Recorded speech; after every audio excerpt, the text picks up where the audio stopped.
তুই মা তারার সবচেয়ে প্রিয় শিষ্যা। আমি যদি তোকে মায়ের হাতে তুলে দিতে পারি, তোর রক্তে মাকে স্নান করাতে পারি, তাহলে মা খুশি হবে, আমাকে বর দেবে। কিন্তু তান্ত্রিক তাকে শক্ত করে ধরে।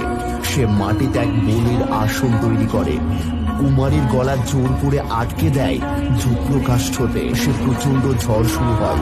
মা তারার মূর্তি থেকে আলো বেরিয়ে আসে এবং সামনে স্বয়ং মা তারা আবির্ভূত হন। পাপী, তুই আমার নামে আমারই সন্তানের রক্ত চাইলি। ওর এই অধর্মের জন্য আমি তোকে অভিশাপ দিচ্ছি। না না মা, আমায় ক্ষমা করো, আমি ভুল করেছি। ক্ষমা, অন্যায়ের ক্ষমা হয়, কিন্তু পাপের ক্ষমা নেই। পাপের শেষ একটাই, শাস্তি। এরপর এক প্রবল আগুনের স্ফুলিঙ্গ তান্ত্রিকের শরীরে আছড়ে পড়ে এবং সে চিৎকার করতে করতে